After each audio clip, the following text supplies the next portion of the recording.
ṣọṣẹ́ ẹ máa ṣàṣejẹ́ You'll be giving them fáwọn èèyàn. different Gbogbo làṣejẹ́ wà nínú Bíbélì ẹ̀yìn wèrè. concussion in the Bible.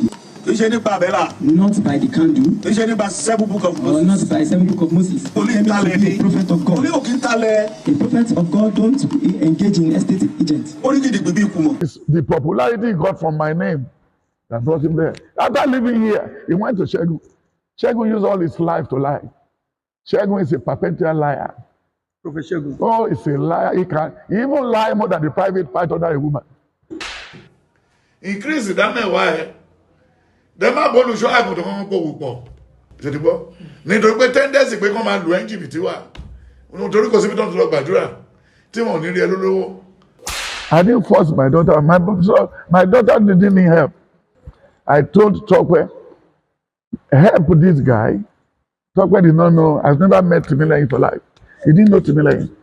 So let's help this guy. He didn't have family. All his brothers and sisters, they all dead.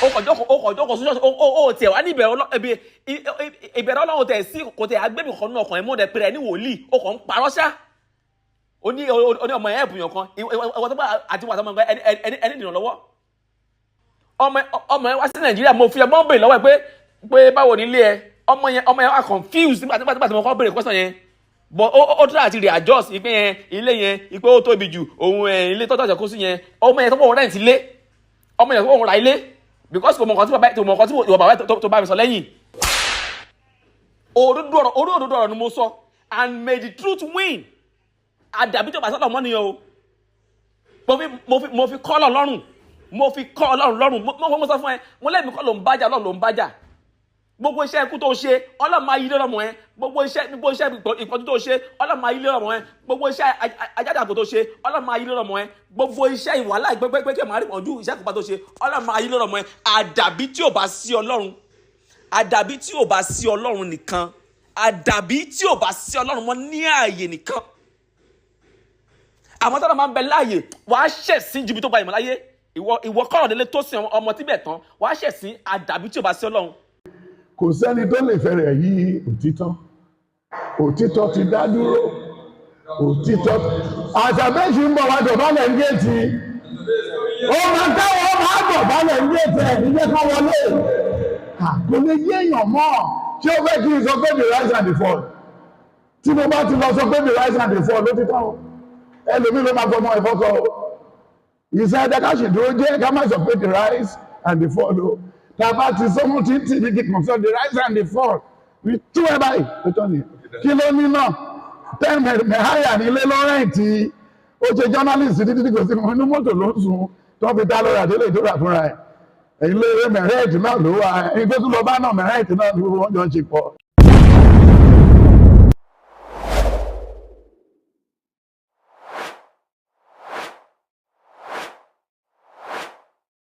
Welcome back. I want you to pay attention from the beginning of this video till the end of it.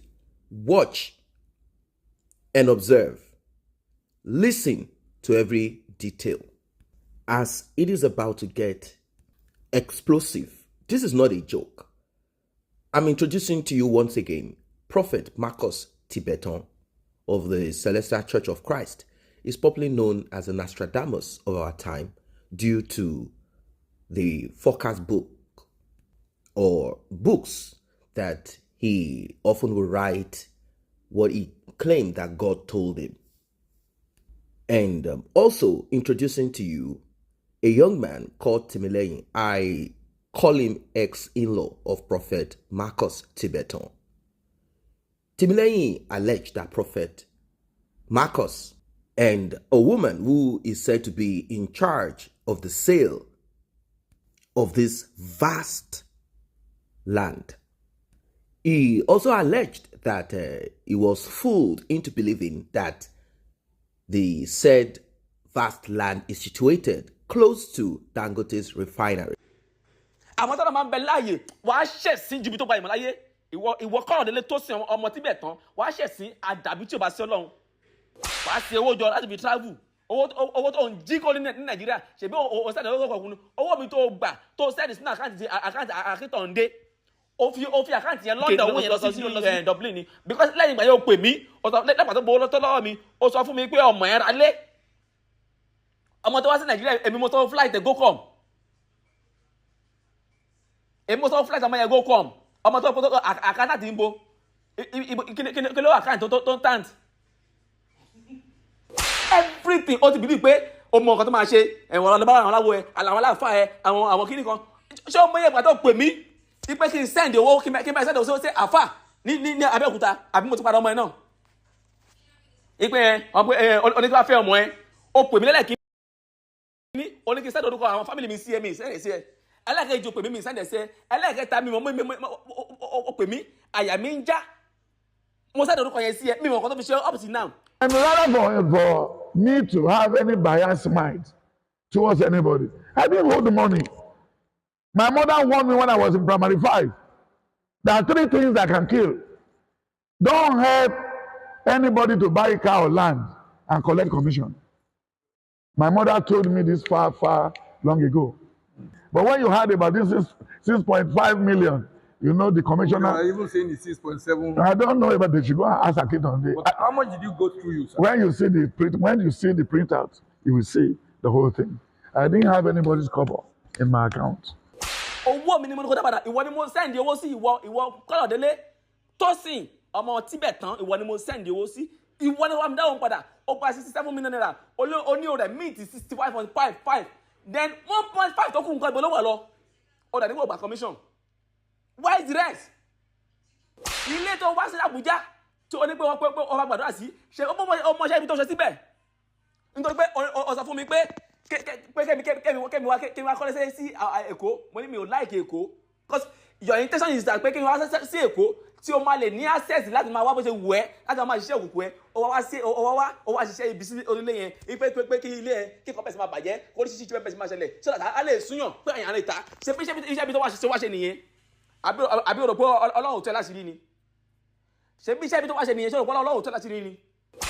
Ṣorí my there's one thing tí mo fẹ́ kó mọ̀ ọmọ mi láìwò ṣetán ní ṣọ́gbé ó lè mọ̀ kọjá èjì ẹ̀ tí lọ́ọ̀yà ẹ bá gba dọ́kúmẹ̀ntì ẹ̀ ní Marina tó ń bọ̀ ní Kẹjà tó bá kidnap ẹ̀ bí torí Ìlàjẹ ìmọ̀ ọmọ ọlọ́mọ kan tó sanwó fún náà pé àlọ́yà ọmọ àlè ló ṣe lọ́ọ̀yà náà kò sí nǹkan tó wà ní iṣẹ́ lọ́ọ̀yà tó yẹ jìbìtì ni ẹ̀ tó sábà 419 tó gba lọ́ọ̀yà kí ni ìyàtọ̀ ṣe wọ́n wọ́n 419 náà tó padà sí. Iye commission yẹ everything tí mo ṣe as bàbá ẹ̀ tí wọ́n wá ìfọ̀ fún ẹ̀ kọ́kílẹ̀ bẹ́ẹ̀ ṣe sí. He said We had information relating to your daughter. Asabe was asking Timilehin some questions. Timilehin was saying that you forced him that he should marry your daughter. And people were saying, how can a great man of God like this be forcing his daughter on Timilehin? What is happening? is it with tractor or with poison or with food? We don't know that. No, it's you the way you are taking it. No, You are before me. You are before me. If you want to hear what happened, I'm here. So if you are not convinced, go to them. I didn't force my daughter. My daughter didn't need help. My daughter is an accountant. He didn't need help. Then the fact is that when we look for visa and we didn't get visa, I told Tokwe, help this guy. Tokwe did not know. I've never met Timilehin for life. He didn't know Timilehin. So let's help this guy. He didn't have family. All his brothers and sisters, they've all dead. He only have 2 sisters left. So let's help him. And he called the people that he normally used to get visa for people. They helped Timilehin. Timilehin cannot make it. Then he said, okay, you know what we do? We can use other means to help this guy so that he can just go to safer place to live.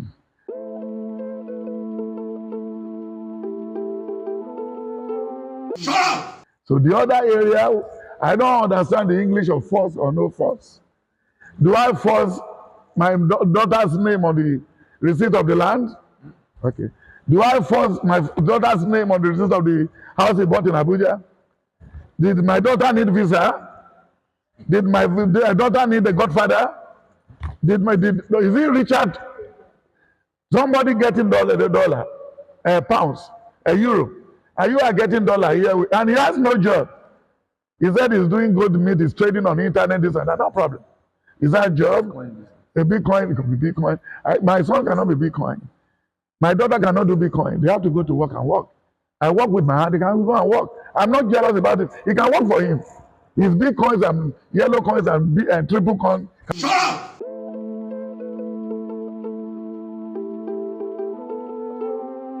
Mi ò ta tẹ́tẹ́ rí, mi ò ṣiṣẹ́ ìjọba, mi ò lè ṣe, so ṣe big deal.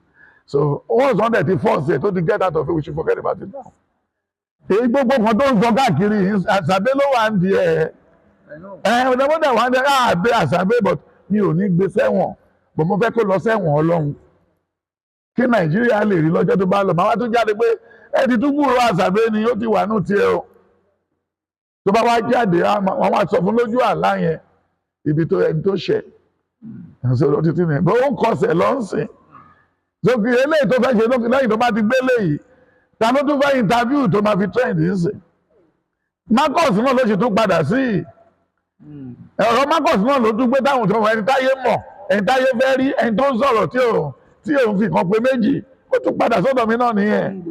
Ẹnu ọ̀fẹ́ eléyìí kò lè bà mí jẹ́ èmi rèé ṣé bẹ́ẹ̀ mo wà wájú ẹ̀ yìí ṣé báwọn ọmọ ọjọ́ rèé bẹ́ẹ̀ lọ sádùúgbò mi kó lọ bèrè náà mo ti fáwọn èèyàn mo ti padà wá ní on the 28th afáwọn èèyàn 2000 ló ń yẹ. Then Sunday tó tún tẹ̀lé wọ́n fún wa ní bọ́ọ̀sì fún church láti Amẹ́ríkà lọ́fẹ̀ẹ́. Then ọ̀sẹ̀ tó tún tẹ̀lé nínú mọ́ọ̀tì yẹn wọ́n fún wa ní mọ́tò méjì. Then ilé torí tó máa fídíò síbẹ̀ yẹn àtúnṣe lọ èló lọ́mọ̀ tá fi kọ́ bí. Ìyẹn ni pé progress ṣì ń ṣe. Lọ́sọ̀bọ̀ ṣe ń ṣe yẹn ni progress wá ń pọ̀. Yes ìyẹn ni mo bẹ̀ gbogbo àwọn èèyàn pé kó continue. Àṣàbẹ́jọ wọ́n ní kó continue ìbàjẹ́ yẹn. Ṣé bẹ́ẹ̀ rántí bí Àṣàbẹ́ ṣe ń fara nulẹ̀ bí láyé ọjọ́ yẹn? Àṣàbẹ́ was rolling at the Tó ń sáré káàkiri bí headless chicken. He was running at the skaters here. Bí headless chicken. Bí adìẹ tí ò ní gbé. Èló ni ìyá tó bí Àṣàbẹ́ fi ṣù mí? Ẹ̀rọ tí ìgbàdí máa ń bèèrè lọ́wọ́ nínú fídíò pé ṣé o fẹ́ ṣe politician? Gbogbo nǹkan máa ń ká ẹ lára ju ẹnu ṣọ́. Má kó bá mi rìn síwájú. Má kó bá mi rìn síwájú. Ẹsẹ̀ ẹgbẹ́ ńlẹ̀ bí alágbé báàgì kápá bẹ́ni tọ́ràn ọba. A máa lọ gíó bí ẹdìyẹ tó jò pa. Ẹdìyẹ túlù. Ṣé kan tẹ́mi tí ẹ̀ ń sọ? Kí ló tún kù tẹ́ ó ṣe? Kí ló tún kù tó ń sọ? Ẹni tí a bẹ́ lórí tó ń jẹnu wúyẹ́. Kí ló tún kù tẹ́ ó ṣe? Kí ló tún kù tẹ́ ó sọ? Lórí ọ̀rọ̀ owó Tìmílẹ́yìn, kí ló tún kù tẹ́ ó ṣe? Kí ló tún kù tẹ́ ó sọ? Tọ́pìkì wo lẹ̀ tí ì fi sí?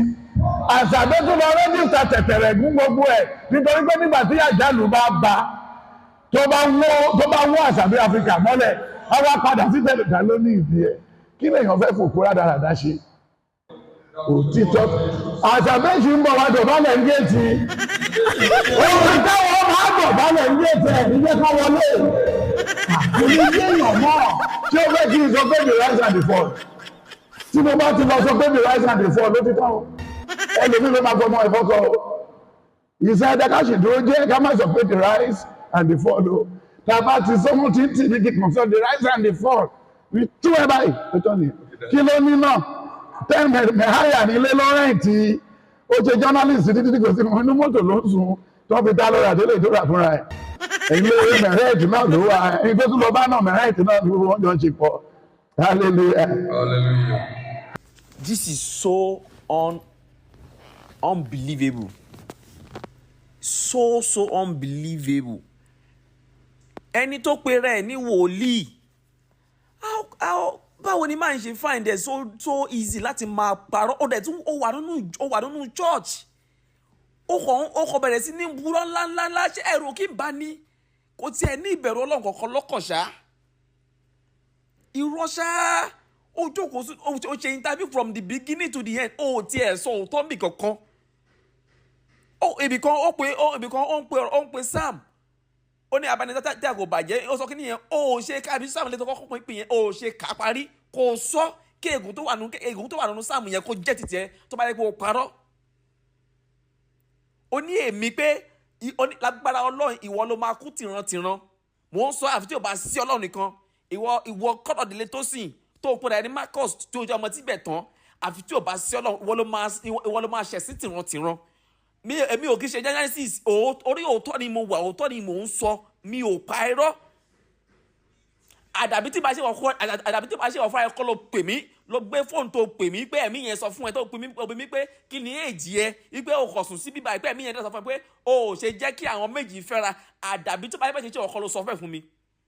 Oní èmi oníwọ̀ ò ní ẹ̀gbọ́n, ìwọ ò ní sísà, ò ní ẹ̀gíní, ìwọ ní àwọn sísà ẹ àti àwọn sísà àti àwọn brọ́dà àwọn ló máa ṣòfò dànù, àwọn ló máa kú dànù because àwọn sísà mi wà láàyè aburú kan kò dẹ̀ ní ṣe wọ́n. Ìwọ sọ pé Elijah àti Fẹ́mi àti Táíwò àti Tọ́pẹ́ gbogbo wọn pé wọn lè dìde pé ìwọ sọ pé ọmọ ẹ pé ọmọ ẹ kó wáyé ẹ̀pùyàn kan. Ìbínú Ọlọ́run gbogbo ìdílé pátá ìbínú Ọlọ́run ó máa pa wo rẹ ni. Àdàbí tó bá yẹ ṣe ọkọ ló pè mí pé kí n fẹ́ ọmọ ẹ. Àdàbí tó bá mọ̀ sọ ń sìn, àdàbí tí bá yẹ ṣe ọkọ ló pè mí pé kí n fẹ́ ọmọ ẹ. Ó pè mí pé kí n fẹ́ ọmọ ẹ. Ó ní kí n lọ sí UK kí n lọ ṣe wedding pẹ̀lú ọmọ ẹ. Pé kí n apply fún visa. Yes, ẹni ọkọ fún mi níyàn kan kí n lò. Mo sọ fún ẹ pé ẹni tó fún mi yẹn pé mo sense pé ẹni yẹn kò fẹ́ gbá mi ni. Nípa ẹni kí lọ mú statement wá. Ó ló mọ̀ bá mi ṣe back statement. Mo ní onídàá tó bá mi ṣe back statement pé mo ní back statement sí tèmi fúnra mi. Mo fún ní bank statement mi. Ó ní mo máa san $100,000 láti lè evaluate bank statement. Bóyá àkọ́rọ́ òbó òun bá sọ. Èmi wá sọ fún ẹ pé ẹni tó ní pé kí n lò fún kíní yìí pé o lè ní ìgbé mi ò lè lò. Ó dẹ̀ ní kí ọmọ ẹ tọ́ pé kó introduce yàn kan sí mi. Ẹni tó introduce mi ẹni náà gba $250,000 kò ṣe anything. Visa tó wọ́n deny yín because Ọlọ́run ló mọ̀ jẹ́ kán deny visa yẹn because iṣẹ́ ibi tó fẹ́ kí lọ sí lọ́hùn yẹn Ọlọ́run ò gbà fún ẹ lọ́lọ́run fi jẹ́ kán deny visa yẹn. Visa tó wọ́n deny wọn sọ reason. Bóyá wọ́n deny visa o bóyá wọ́n tẹ grant báyìí sí up to date bí tẹ mọ̀ because wọn sọ anything wọn jẹ́ kí n mọ anything ẹ kò gbówó ẹ kò ná jẹ́ ó wá ní pé ọmọ ẹ tí bá ṣe oògùn tó ń lò tó fi ń control yàn tí bá fẹ́ jẹ visa mi ṣe mọ àwọn tí mo ní tí wọ́n ṣe visa ni. If I want to leave this country màá ti kúrò ní country tipẹ́tipẹ́ but èmi believe nínú Nàìjíríà wípé one way or the other this country will still be better. Èmi máa ń sọ fún àwọn èèyàn wípé the aftermath of this japa wípé ó lè má wà favourable wípé ṣe kí àwọn èèyàn rántí nǹkan tó ṣẹlẹ̀ ní South Africa during xenophobia ṣé àwọn èèyàn rántí nǹkan tó ń ṣẹlẹ̀ sí àwọn black American Black Lives Matter. Ní máa fi sọ fún àwọn èèyàn pé kò sókàn tí ó bá pé tí èèyàn bá máa travel maybe tí èèyàn bá travel for pleasure purpose àbí èèyàn lọ for business purpose pé ìyẹn ni mo believe in pé kò sí kí èèyàn máa sákòrò country pé tí gbogbo bá sákòrò Nàìjíríà tán wípé àwọn máa jẹ́ káwọn ìjọba kọ́tùpọ̀ máa ba Nàìjíríà jẹ́ sí ni wípé máa ṣe illustration wípé o ní yàrá ẹ̀ dọ̀tí o kúrò nínú ilé ẹ o lọ sí hòtẹ́ẹ̀ nígbà tó wá jókòó sí hòtẹ́ẹ̀ yẹn tó lo bóyá olówó ọmọ tí ń bẹ̀ owó tán o padà wá sílé ẹ yàrá ẹ̀ tó fi lẹ̀ dọ̀tí yẹn ṣé ó máa mọ́ ni àbí ó máa tún dọ̀tí sí ó máa dọ̀tí sí ni now. So if I want to leave this country màá ti kúrò ní country tipẹ́tipẹ́ ìwọ tó pé ìwọ fẹ́ help mi ìwọ tó pé wọ́n help ẹ owó tó ń ná ṣe owó ló ń ná tó bá fẹ́ travel wàá pe táyà wàá pe everybody wàá ṣe owó jọ láti fi travel owó tó ń jí kó ní Nàìjíríà ṣèbí o sẹ́ni owó kọ̀ọ̀kan owó mi tó gbà tó sẹ́ni sínú àkáǹtì àkítọ̀ǹdé o fi àkáǹtì yẹn London owó yẹn lọ sí UK lọ sí Dublin ni because lẹ́yìn ìgbà yẹn o pè mí lẹ́pàá tó gbowó lọ́tọ́ lọ́wọ́ mi o sọ fún mi pé ọmọ ẹ̀ ra lé ọmọ tó wá sí Nàìjíríà èmi mo sọ flight go come èmi mo sọ flight ọmọ yẹn go come ọmọ tó àkáǹtì ń bo kí ló àkáǹtì tó ń tàǹtì ó kọjọ́ sójú ó tiẹ̀ wá ní ìbẹ̀rẹ̀ Ọlọ́run tẹ̀ sí kò tẹ̀ agbẹ́bí kan náà ọkàn ẹ̀ mọ́ dẹ̀ pẹ̀rẹ̀ ní wòlíì ó kàn ń parọ́ ṣá ó ní ọmọ ẹ̀ ẹ̀bùyàn kan ìwọ tó bá àti wà tó máa ń ẹni dìnnà lọ́wọ́ ọmọ ẹ̀ tó gbọ́ kíní kan even other days pọ̀ kẹ̀kẹ́ kò ní mo mọ̀ pé tó bá gbọ́ sórí báyìí sìn ó tún lè lọ parọ́ òkú ọmọ ẹ̀ ní mọ́tò àbí kíní kan àbí kó lọ mọ́tò fún ọmọ ẹ̀ kó sáré gbá àwọn èèyàn láti fi mọ́tò fún mi kó ọmọ ẹ̀ lo mọ́tò ọmọ ẹ wá sí Nàìjíríà mo fi ọmọ bèrè lọ́wọ́ ẹ pé báwo ni ilé ẹ ọmọ yẹn wá confused nígbà tí mo kọ́ bèrè question yẹn but ó try àti readjust ìpín yẹn ilé yẹn ìpé ó tóbi jù òun ilé tọ́tọ̀ àjọkó sí yẹn ọmọ yẹn tó pọ̀ rent ilé ọmọ yẹn tó pọ̀ ra ilé because kò mọ̀ nǹkan tí ìwọ bàbá tó bá mi sọ lẹ́yìn ipe ilé yẹn pé òun máa lọ lé every week àbẹ́ because pé òun kan ló wà nílé yẹn kíníkan because nǹkan tó ń sọ ó kọ́ ṣàlẹ́ tó wọ́n sọ fún mi ìwọ́n lè sọ fún gbọmọ ra lé because ìwọ lẹ́yìn tó gbowó yẹn because kì í ṣe mi nìkan ló gbá lórí ilẹ̀ yẹn but àwọn yẹn ẹ̀rù ń bà wọ́n àti sọ̀rọ̀ ọgbà owó yẹn ó fi àkáǹtì woman yẹn fi London because mid oil company tí woman yẹn ń lò tó fi gbà àkáǹtì tó fi gbà owó yẹn ó ní branch ní Nàìjíríà ó dẹ̀ ní branch ní UK kó jẹ́ kí n bá ẹ tó àṣírí yẹn dáadáa ìwọ kọ́ ló fi ti tẹ̀ ń kó bá kí tàn dé òun náà fúnra rẹ̀ náà ọwọ́ ẹ̀ ò mọ́ òun náà ti máa ń gbá àwọn èèyàn bẹ́ẹ̀ ọlọ́fẹ́ lè punish ẹ̀ lọ́lọ́fi tẹ́ kẹ́kẹ́ méjì kẹ́kẹ́ tó gbé ìpàdé tí àṣírí fi tú sí o sẹ́ni owó ẹ̀sìn àkáǹtì ẹ̀ fi lẹ́nu owó lọ because ọba ọ̀fẹ́ àkáǹtì ẹ̀ báyà ó fi gbá ẹ̀ fi convert táìgbà ẹ̀ mo gbọ́ tó over ẹ̀ sọ fún ẹ̀ parọ́ fún mi pé ọmọ ìrànlé àtàyẹ̀wò àtàyẹ̀wò àgbọ̀ pé wọ́n yẹn báyìí rálé oní pé tí wọ́n fẹ́ máa record ẹ pé mo máa try àti gba permission kí n tó lè record ẹ òun try àti wá irọ́ kankan tí kì í kan record mo record is for evidence purpose mo fún ẹ lówó o fún mi ní receipt o fún mi ní date of assignment kò sí allocation of land now nígbà tí ọ̀rọ̀ lọ́yà dé tó ní máa lọ́yà tó fi oògùn bá mi sọ pé kí máa gbà lọ́yà ká ní pé mi ò record ẹ ǹjẹ́ ò ní deny ẹ̀ bó ṣe ń deny ọgbọ́n tó ń deny ń sìn ṣé ò ní deny gbogbo ẹ̀ o wá jòkó o tẹ̀ wá sí o tẹ̀ ní ìbẹ̀rẹ̀ ọ̀rọ̀ kékeré ó dẹ̀ pèrè ní wòlíì ìjẹ́ ìwọ lè búra sí má ṣe pèfé mi o ìwọ kò búra wípé tó bá jẹ́ pé irú gbogbo nǹkan tó sọ nínú ṣọ́ọ̀ṣì yẹn o tó bá jẹ́ pé irọ́ ló pa pé kí wo pé àtiwọ́ àtìrán ẹ àtàràmọ́dọ́mọ́ ẹ pé kẹ́ ẹ parẹ́ pé kí ègún kó wà lórí ilé yín tó bá jẹ́ pé ó parọ́ àmọ́ tó bá jẹ́ pé gbogbo nǹkan tó sọ nínú fídíò yẹn o tó bá jẹ́ pé òótọ́ ni pé kí wà àti ìdílé ẹ kí Ọlọ́run gbé yín ga ju bẹ́ẹ̀ ti lérò lọ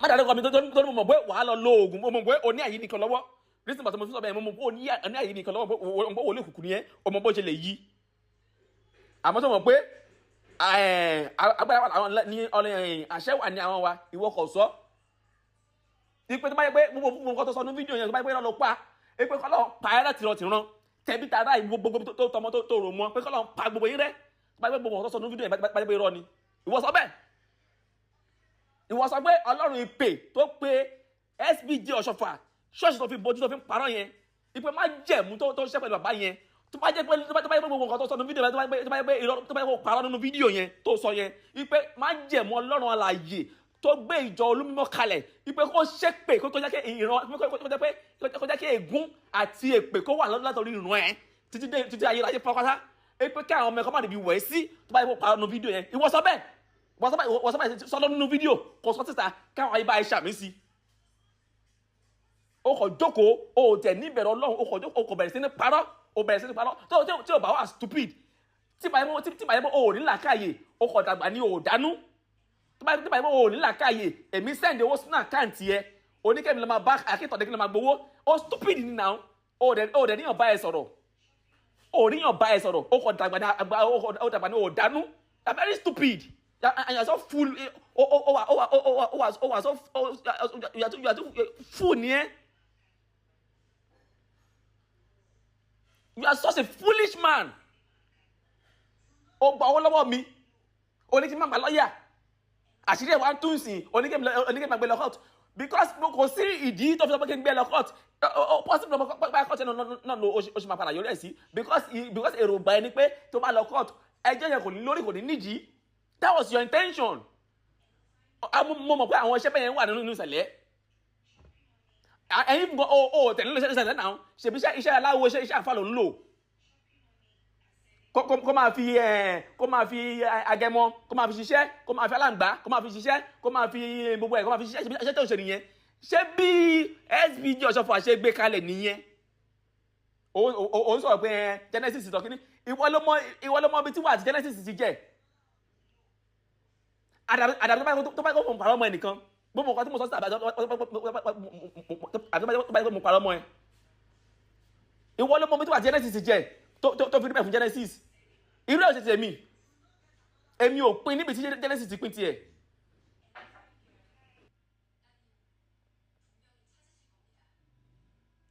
family kan tó gbọ́ pé ebi ń pa wọ́n tó bá gbá àwọn èèyàn they cannot survive there oníwọ́n ẹ̀pù yàn kan àwọn ọmọ tẹ̀lé onídìde o àwọn ọmọ títí ẹ ni wọ́n máa nígbẹ̀yìn wọ́n máa tọrọ jẹ ní àfi tí ò bá sí Ọlọ́run bíbó tẹ̀ sọ nǹkan tó sọ yẹn àwọn ọmọ ẹ máa tọrọ jẹ ní sẹ́ẹ̀ àdàbí tí ò bá sí Ọlọ́run àdàbí tí kò bá ń ṣe ipasẹ̀ Ọlọ́run láfi gbé ìjẹun mímọ́ kalẹ̀ àdàbí tí kò bá ń ṣe Ọlọ́run ló pe Mọ́sọ̀rí Mọ́ládé àdàbí tí kò bá ń ṣe Ọlọ́run ló pe Apọ́sọ̀ Ayọ̀délé Babalọ́lá àdàbí tí kò bá ń ṣe Ọlọ́run ló pe Gabriel Adéoyè Lámì tó bá yẹ kọ́ ló pe àwọn wòlíì tí mo dárúkọ wọ̀nyí àwọn ọmọ ẹsẹ̀ gbogbo wọn máa ráde ní gbogbo wọn máa ráde ayé wọn ní sẹ́ẹ̀ so bàbá ti jẹ èso eyín máa kan àwọn ọmọ ẹ̀ pa bàbá wọn ti jẹ nǹkan tí wọ́n yẹ kó jẹ bàbá wọn ti jẹ nǹkan tí ò yẹ kó jẹ bàbá wọn ti jẹ nǹkan tí ò yẹ kó jẹ ẹ̀yin máa kàn án pa ni àdàbí tó bá yẹ kó mo pa lọ́mọ ẹ àdàbí tó bá yẹ pé o gbowó lọ́wọ́ mi tí mo kó gbowó lọ́wọ́ mi àdàbí tó bá yẹ pé kì í ṣe wọn ló pè mí pé kì í fẹ́ ọmọ ẹ àdàbí tí kì í bá ṣe wọn fẹ́ ló tún sọ fún mi pé kì í fà ìjọba ìwá sí Nàìjíríà because everything was not kì í pé ọ̀tọ̀ mi ìwọ lọ́wọ́ kí n máa ṣe àdàbí tí kì í bá ṣe wọn kò sọ fún mi.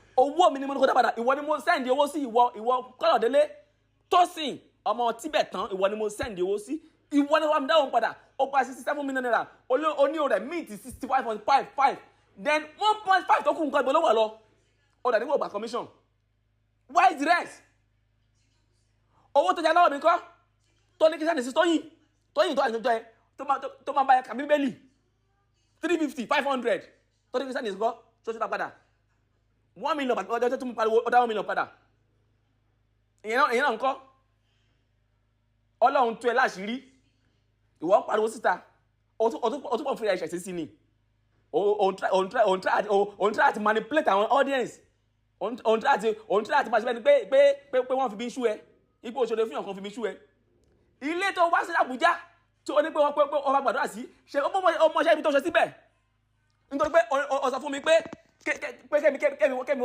wá kọ́lẹ́sẹ̀ sí Èkó mo ní mi ò like Èkó pé the stress in Lagos is too much nígbà tí máa ṣe nígbà tí máa ṣe yanu mi ò jẹ́ kó mọ̀ lẹ́yìn mi ò jẹ́ kó mọ̀ mo ti fẹ́ pa ilé tán kí ló sọ fún ẹ ó wá ṣiṣẹ́ òkùnkùn síbẹ̀ pé ilé yẹn ti parí ẹ̀ tán everybody bá ti láìkí ẹ̀ pé kí n ta because o tún mọ̀ pé because I'm into real estate pé normally tí bá ṣiṣẹ́ tí wọ́n máa láìkí pé tí wọ́n bá láìkí pé gbé lè ta kí n tún gbé another one because your intention is that pé kí n wá sí Èkó tí o máa lè ní access láti máa wá bó ṣe wù ẹ́ láti máa ṣiṣẹ́ òkùnkùn ẹ́ ó wá ṣiṣẹ́ ibi sí onílé yẹn pé kí ilé ẹ kí nǹkan bẹ̀rẹ̀ sí máa bàjẹ́ kó ní ṣíṣí bẹ̀rẹ̀ sí máa ṣẹlẹ̀ so that a lè súnyàn pé èèyàn lè ta ṣe pé iṣẹ́ ibi tó wá ṣe nìyẹn àbí o rò pé Ọlọ́run tẹ́ láṣìírí ni ṣe bí iṣẹ́ ibi tó wá ṣe nìyẹn ṣe rò pé Ọlọ́run tẹ́ láṣìírí ni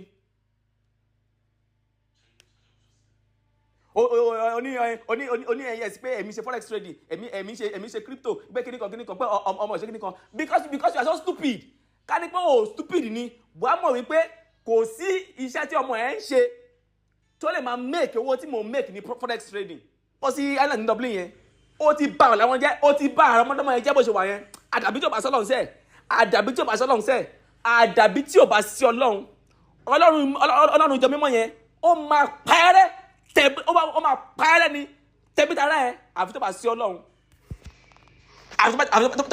tó bá jẹ́ pé o bó lọ́wọ́ mi tí mo lè bó lọ́wọ́ mi ni o tó bá jẹ́ pé o pè mí pé kí n fẹ́ ẹ lọ́mọ tí mo parọ́ pé ìwọ ló pè mí tó bá jẹ́ pé o sọ fún mi pé kí n fẹ́ wá sí Nàìjíríà tí mo parọ́ mọ́ ẹ kò ní rí bẹ́ẹ̀ tó bá jẹ́ pé o sọ fún mi pé tí n bá lọ pé kí n lọ sí London pé kí n lọ ṣe wedding pẹ̀lú ọmọ ẹ tí mo parọ́ mọ́ ẹ kò ní rí bẹ́ẹ̀ àbí tó bá jẹ́ pé o sọ fún mi gbogbo ọkàn wọ̀nyí wo fẹ́ lọ fẹ́ náírà ẹ sọ fún mi bí òkú ti ń jẹ́ ti Ọlọ́run tápá jẹ́ ti rẹ̀ lẹ́yìn tó ṣe sẹ́ Ọlọ́run máa gbé ègún ẹ̀lẹ́ lórí sẹ́ látòrí ìran ẹ̀dẹ́ gbogbo ìran ayé ẹ̀ pátápátá nǹkan tí mo sọ ìwọ sàmì sí tó bá yẹ kó mo parọ́ ọmọ ẹ kò ní rí bẹ́ẹ̀ ire ló máa jẹ́ táwọn ọmọ ẹ ire láyé ti tiẹ̀ tó bá yẹ pé gbogbo nǹkan tí mo sọ ìbá yẹ pé mo sọ bẹ́ẹ̀ lóòótọ́ tó pè mí kí n fẹ́ ọmọ ẹ tó pè mí pé kí n lọ ṣe bẹ́ẹ̀ pẹ̀lú ọmọ ẹ tó sọ pé kí n ti wá pé kí n ti bọ́ ìfọ́dà wọn wá sí Nàìjíríà pé a lè lọ sí rẹ́jísìrì lẹ́kọ̀ọ́ tó bá jẹ́ pé o sọ bẹ́ẹ̀ tí mi ò parọ́ ọmọ ẹsẹ̀ ègún yẹn ò ní kúrò nílé yín sẹ̀ wàá dẹ̀ ẹ̀ṣẹ̀ sí àmọ́ tó bá jẹ́ pé o sọ bẹ́ẹ̀ o níṣẹ̀ sí o tó bá jẹ́ pé o sọ bẹ́ẹ̀ sẹ́ o níṣẹ̀ sí àmọ́ tó bá jẹ́ pé o sọ bẹ́ẹ̀ tó bá jẹ́ pé o fẹ́ lọ fẹ́ sọ fún bẹ́ẹ̀ tó dẹ̀ ti gbọ́wọ́ ibi gbogbo àní ègún yẹn sẹ́ gbogbo iṣẹ́ ibi tó ti ṣe sí lórúkọ mi ọlọ́pàá lọ́dún rẹ̀ á pín sórí àwọn gbogbo àwọn ìrandíran ẹ̀ gbogbo wọn ló máa pín bẹ̀ àdàbí tó bá sọ́lọ́ nìkan.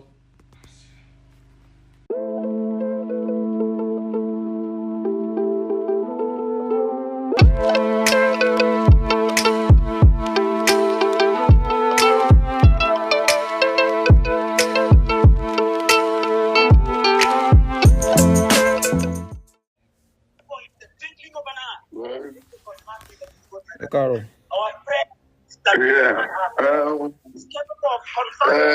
Ó máa gbà owó yẹn ní exactly 12 o'clock ní Monday. Next week mo máa wà ní Àkúrẹ́, mo fẹ́ lọ ṣe nǹkan ní school. Ṣé o ṣe yọjọ́ yẹn lẹ̀ pẹ̀lú gbogbo ìjà tí mo jà yìí ṣe kàn lé bẹ́ẹ̀lì ìwé yẹn mi ò fẹ́ wàhálà. Kí lẹ wí sà? By 12 o'clock Monday yẹn o lè yọ ọ́ lẹ̀ ní kókó bẹ̀rẹ̀ nǹkan tó fẹ́ ṣe ní Tuesday torí mo fẹ́ arrange àwọn tó fẹ́ tẹ̀lé ẹ lọ sọ́dọ̀ lọ́ọ̀yà tó fẹ́ lọ gbàwé lọ́wọ́ ẹ̀ mi ò fẹ́ kó dá nìkan lọ síbẹ̀. Bóyá lọ́ọ̀yà mi wà lẹ́kọ̀ọ́, bóyá kan lọ bá lọ́ọ̀yà yẹn kan gbà because mo ti sọ everything fún wọn, mo ṣàlàyé everything fún wọn. So mo dẹ̀ ti wà lẹ́kọ̀ọ́ báyìí, hòtẹ́ẹ̀lì mo sùn, mo ti náwó, mo tẹ̀ ní nǹkan ṣe ní Ondo State. So ó wà lára nǹkan tí mo ní pé mo fi ní ìdíwé yẹn, nǹkan tí mo fẹ́ fi ìwé yẹn ṣe tó dẹ̀ tí ìwé yẹn ń delay ẹ̀. So mo ní láti lọ sí Ondo State láti lọ comply pẹ̀lú nǹkan tí mo fẹ́ ṣe ń bẹ̀. So mo máa tó bá fún mi ní nọ́mbà lọ́ọ̀yà yẹn àbí àdírẹ́sì máa gbà, máa fún lọ́ọ̀yà tọ̀dọ̀ mi, a lè lọ bẹ̀. Moments of doubt, and I ask myself, the eyes go down. But you better way kó ayọ̀ ọjọ́ yẹn lẹ̀ pẹ̀lú pressure torí òun náà ní àwọn problems àwọn tó wá láti. Normally sir, tí bá jẹ́ pé torí pé ọ̀rọ̀ lẹ́yìn wá látọ̀dọ̀ yín ni kí n tó kówó lẹ̀ lọ́ọ̀yà mi ni màá ní kó máa ṣe find out kó ṣe kinní pẹ̀lú woman yẹn, but torí pé wá látọ̀dọ̀ yín ò ló jẹ́ kí n bọ́dà ń gbà yẹn, bọ̀ ń sìn báyìí mo fẹ́ kí lọ́ọ̀yà yẹn kó take over everything, kó ṣe investigation, kó mọ ẹ kó ṣe àwọn necessary thing for future reference. No, àgbọ̀ lẹ́gí lọ́ọ̀yà lọ gba ìwé ẹ̀ kó kúrò bẹ́ẹ̀. Ṣorí mi àìsàn one thing tí mo fẹ́ kó mọ̀ ọmọ mi láìwò ṣetán ní sọ́gbé ó lè mọ̀ kọjá èjì ẹ̀. Tí lọ́ọ̀yà ẹ bá gba dọ́kúmẹ̀ntì ẹ̀ ní Marina tó ń bọ̀ ní Kẹjà tó bá kidnap ẹ̀ bí tó Ìlàjẹ. Ìbọn ọmọ ọlọ́mọ kan tó sanwó fún náà pé àtúnṣe ọmọ àlè ló ṣe lọ́ọ̀yà náà kò sí nǹkan tó wà ní iṣẹ́ lọ́ọ̀yà tó yẹ jìbìtì ni. Ẹni tó sábà 419 tó gba lọ́ọ̀yà kí ni ìyàtọ̀ ṣe wọ́n 419 náà tó padà sí. Iye commission yẹ everything tí mo ṣe as bàbá ẹ̀ tí wọ́n wipe off ẹ̀ kọ́kílẹ̀ bẹ́ẹ̀ yẹ sí. Àwọn náà ló lọ́ọ̀yà náà wọ́n dẹ̀ gba owó lọ́ọ̀yà gan lọ́wọ́ mi. Jẹ́ ká lu ìjọba fi ìwọ̀n yẹn lẹ̀. Ó ní Ọlọ́run má jẹ́ ká rí nínú owó ẹ̀ nínú àlàáfíà ẹ̀. Ìyẹn ló máa ti lẹ́mìí gígùn. Ó ní ènìyàn kọ́lé alájà 6 olójáde láyé ìgbà ń kọ́ lórí ó ṣẹlẹ̀ ní sáà fìyẹn lẹ̀. Jẹ́ kó lọ́ọ̀bẹ̀ kó gba pépà yẹn kó tó tẹ̀. Kó tí mo bá dé pẹ̀lú mi àtẹ̀wọ́ lọ́ọ̀yà ẹ̀ lè wà láàrin wa. Àwọn lọ sí ibi tí ilẹ̀ wà wá rí gbogbo rẹ̀. The ilẹ̀ is genuine, everything is genuine. Kò sí nǹkan tí lọ́ọ̀yà fẹ́ ṣe wàhálà náà. Tó fẹ́ gbowó lẹ́ẹ̀mejì lọ́dọ̀ àwọn àmà ilẹ̀ wà rí. Ìkan tó kéré ìfẹ́. Àbáṣe rẹ́gísítà láláwùsá aláwọ̀bẹ̀ àlọ́bà làwùsá. Tó bá lẹ̀ ti wò láláwùsá tó ti dárí kílẹ̀ tó fẹ́ iṣẹ́ ìwòlò tó rán tó jù ẹ lọ. Ó fẹ́ bá ẹ̀kọ́ ni.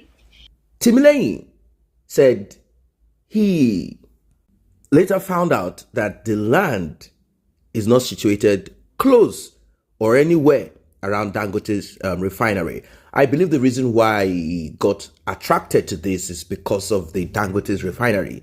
He felt or believed that over time, that hectare or acre purchased in that vast land will yield profit. It will be viable for whatever he chooses to use it for or whatever the state government permits on that land. But upon further investigation he realized that the land is nowhere around or close to Dangote's refinery. He said the land that he was taken to after pressuring Prophet Marcus and the woman in charge of the vast land was nowhere in value to what he was told at the beginning. But at this time and moment, he was already afraid of what Prophet Marcus could do to him spiritually. According to him, Prophet Marcus called him on the day he went to see the land that he does not forgive easily adults that offend him. And also, Prophet Marcus told him, I only asked you to give documents to the woman. I never asked you to interrogate or to speak to her about anything. Now, let us be clear about it. If I am to purchase land as a grown-up person, not as an underage, definitely I want to know about what I'm purchasing. I want to ask questions, isn't it? So he felt offended, like, come on, Prophet Marcus, this is my property. Why shouldn't I ask questions? Am I dumb? I should just hand over documents and just walk away? No, this is not right. He started feeling uncomfortable. Well, he concluded that Prophet Marcus used some diabolic means, evil, wicked manipulation to get 67 million naira of him. That this will never have been possible. He said, how can I have given to Marcus to buy that land with all that I have with me? I had no other money. Is it possible? I did not even think of food. I simply gave all to Prophet Marcus to buy portions from the supposedly close to Dangote's refinery vast land. But that is not what it is. Everything changed. Everything turned opposite to what he was told at the beginning. Now, till date, Prophet Marcus Tibetan did not say, no, I never transacted, I never took money to pay the woman. I never took anything from this man. He is still claiming that the land that the young man purchased, Timilehin, is still where it is. But does he have a receipt? He said no. Now, how does that make sense? Is this a case of con? Was he scammed? Did he so much believe in Prophet Tibetan? You know how these things are when someone, present himself like God speaks to me every minute, and you are in awe of the presence of that person, of the supposed gift of that person. You could scam yourself before the person even utters anything to you. It's something that you often find, you see it around and amongst many people who claim that they are clerics, either Islam or Christian, or even the traditional African practices. You find it amongst them. They want to present themselves like they are higher than you.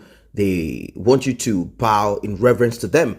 But when it comes to money, they either want to take the money off you with a kind of command, or they want to take the money off you by manipulating you. But in the case of Timilehin, he said that Prophet Marcus had already started prophesying, giving visions to him as regards land, and he was grooming him slowly, and he was believing in what the prophet was saying. When the prophet introduced the land to him, that's it. Poof, he fell into it, and he still cannot understand why and how he could have given Prophet Marcus such amount of money. Well, I want to believe it is called trust.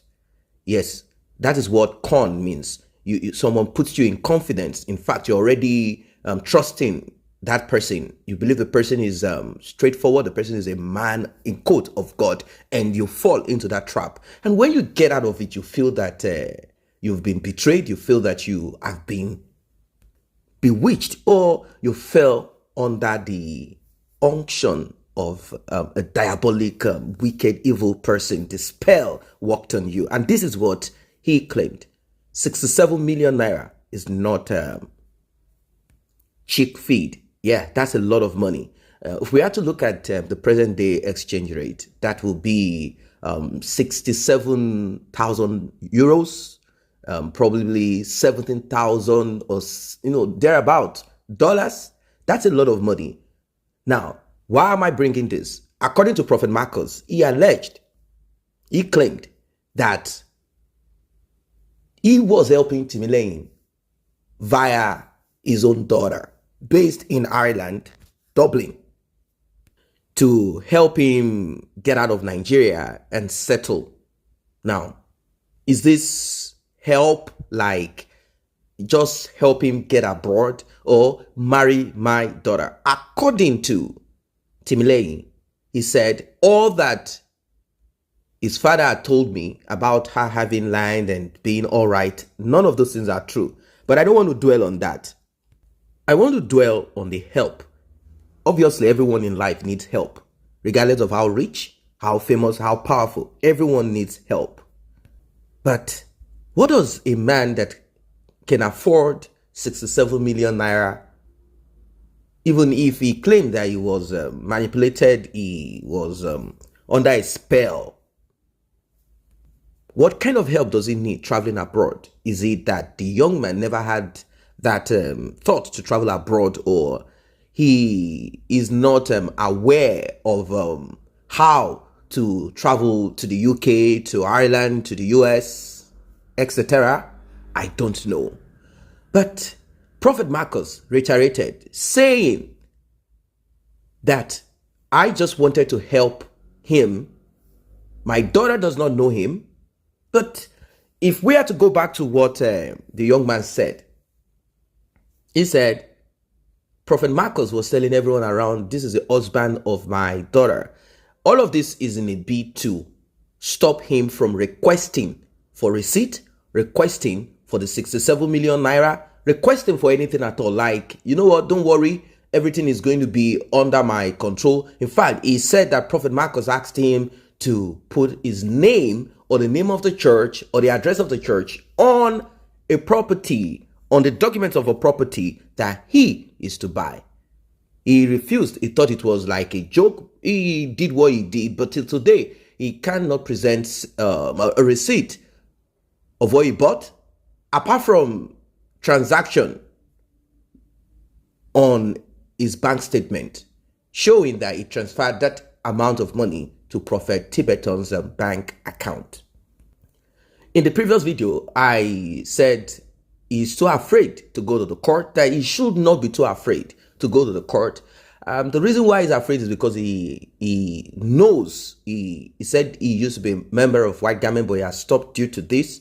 He said that White Garment have tools, spiritual tools, to disrupt court proceeding, to elongate court proceedings, and that he is afraid. But if you believe in God, I don't see any reason why you cannot go to the court. Why? Because from the utterances of Prophet Marcus, he's only worried about the perception of people as regards coming to him for land transaction, business transaction, etc. Particularly those who live in diaspora.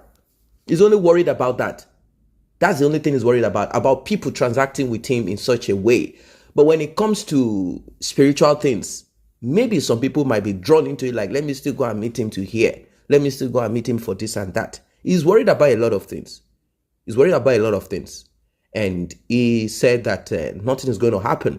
That after all said and done, what's going to happen? I find that distasteful.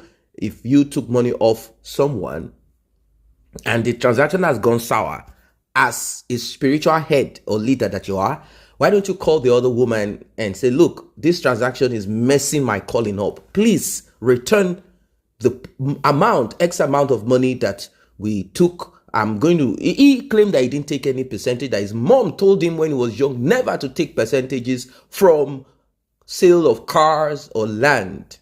It's okay. I like that. At this time and at this moment, since this young man is saying, I'm not taking to the court for this and that, I think, in fact, what will Jesus Christ do? That's the question we should ask. The prophet knows how to recite loads of Bible verses And I think some of the Bible verses that he must have recited or he's still going to recite says we should follow peace with all men. Why can't prophet just, he doesn't need the land anymore. He said this, he doesn't even have receipts. So he should have his money back. He should have his 67 million naira back. Or if there are certain amount that has gone out of it, like let's say for the lawyer, for example, in quote, I'm just saying that if it is 50,000 naira out of the money, if it is 100,000 naira that was used, in quote, he said he never transacted with any lawyer. Anyway, he made it clear that he never did anything with anybody apart from the prophet. So if it is 50,000 naira or 100, in quote, that prophet said, oh, this was used to pay the lawyer, it's okay. Return the rest of the 60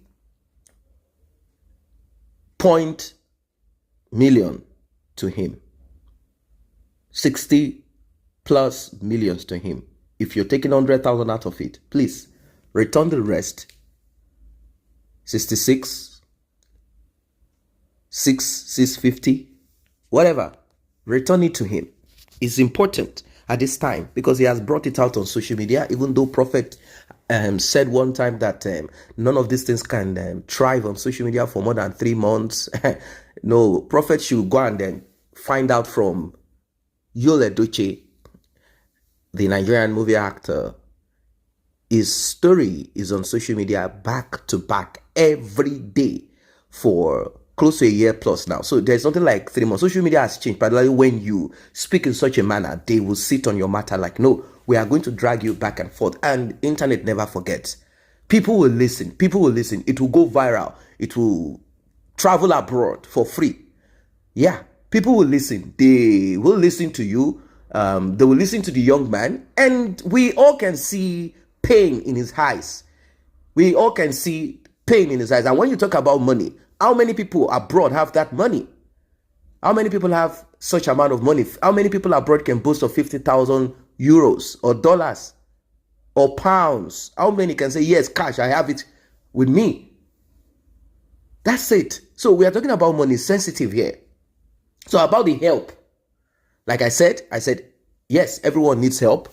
You might have money, but you need help also. So to get him out of Nigeria, if prophet meant well for him to the point where you introduce your family member, you introduce your daughter to this young man, I think the prophet should be able to go extra mile for him. If you can introduce your daughter, that is one of the highest that you can do for someone, for an individual. You introduce your daughter to that person.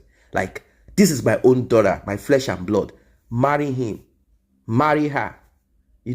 It's something. So, prophet, regardless of what the purpose of that was for, if it was to, kind of continue to create a kind of delusion or to manipulate or whatever it is, it's okay. It's okay. If you wanted to help him, please help him by giving him the money and let this rest so that we can focus on your prophecies and on your, books and all of that. Give him the money. Give him the money. Let him just do spiritual work to get the money from the woman. And I'm not saying you have any with you. Wherever the money is, let the money return back. Because this young man alleged that you fired arrows at him. There was a time you wanted him to get soap to wash his head, his body, so as to have money to pay. But he said, no, that was not, to pay, to spend in the prophet's grand opening of his cathedral. But he alleged that the prophet actually was tricky about that he was trying to spiritually run him crazy. He had gone out to find out about all of this and what the prophet did. Now, I'm not going to say, oh, it is true. It is true, all that he said. No, I'm not going to say, yes, the prophet tried to do this to him, the prophet, because we are not privy to this. But what we know is the 67 million naira. Please, prophet, just return back this money to this young man and let the devil be ashamed. Yes, let the devil be ashamed, because a lot of people are looking at the prophet now. They say the prophet is evil, is a bad person, is a wicked person. Anywhere, I'm speaking to the prophet directly with respect. Anywhere your name surfaces now, this is what we do. We are always on social media.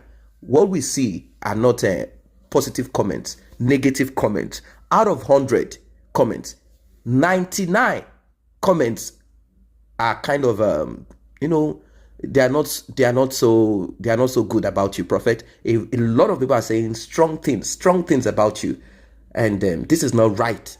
I think the best that the Prophet should do to shut the mouth of the devil, to disgrace Lucifer, is by just paying this money once and for all, and that's it. End of story.